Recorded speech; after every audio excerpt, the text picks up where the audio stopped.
Sovereign धन निधियों और पेंशन निधियों द्वारा अवसंरचना के क्षेत्र में वित्त पोषण को बढ़ावा देने के लिए मैं निवेश की तारीख को 5 वर्ष से बढ़ाकर 31 मार्च 2030 तक बढ़ाने का प्रस्ताव करती हूँ।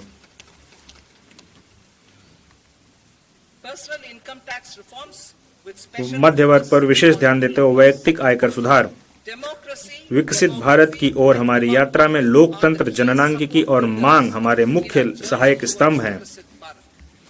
मध्य वर्ग भारत के विकास के लिए शक्ति प्रदान करता है।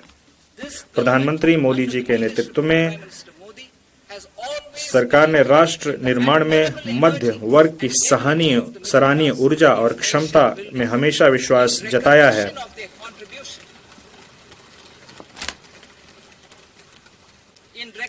उनके योगदान को देखते हुए हमने उनके कर के बोझ को समय समय पर कम किया है।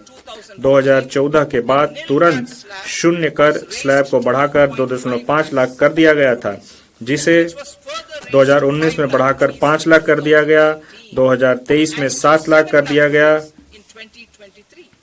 यह मध्य वर्ग की करदाताओं पर हमारी सरकार के विश्वास को दर्शाता है।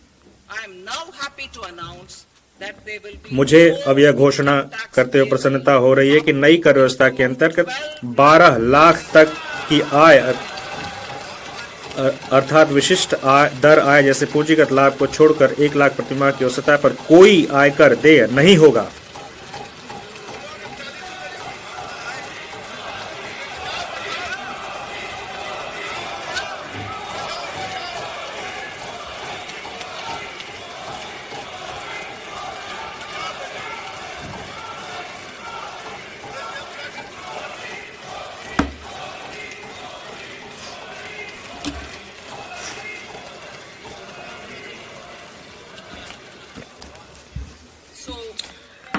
अतः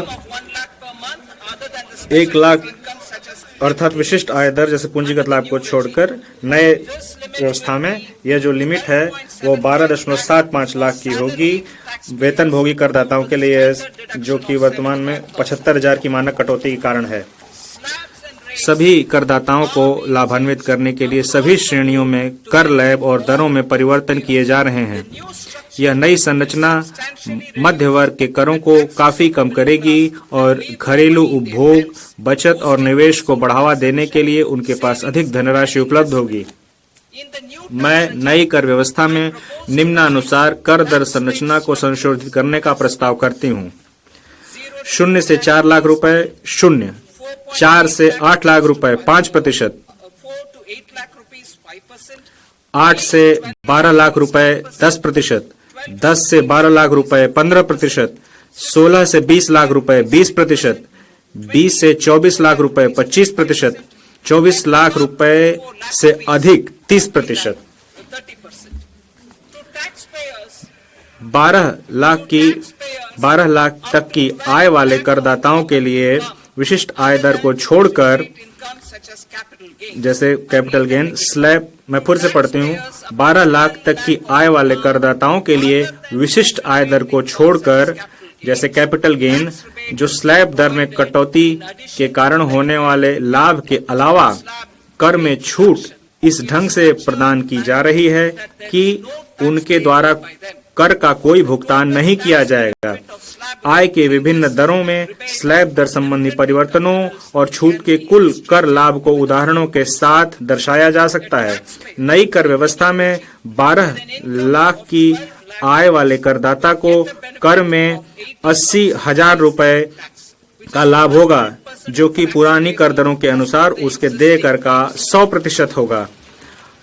18 लाख रुपए की आय वाले व्यक्ति को कर में, जो कि 18 लाख की आय प्राप्त कर रहा है, उसको 70,000 रुपए, जो कि पुरानी कर दरों के अनुसार देय कर का 30% होगा, का लाभ होगा। जो 25 लाख की आय वाले व्यक्ति को 1,10,000 रुपए, जो कि पुरानी कर दरों के अनुसार 25% का होगा, का लाभ होगा। मेरे कर प्रस्तावों के प्रस्ताव अनुलग्नक में दिए गए हैं। इन प्रस्तावों के परिणाम स्वरूप प्रत्यक्ष करों में लगभग 1 लाख करोड़ और प्रत्यक्ष कर में और अप्रत्यक्ष करों में लगभग 2600 करोड़ का परित्याग होगा। माननीय अध्यक्ष महोदय, इसके साथ ही मैं इस बजट को सदन के सम्मुख रखती हूँ। जय हिंद।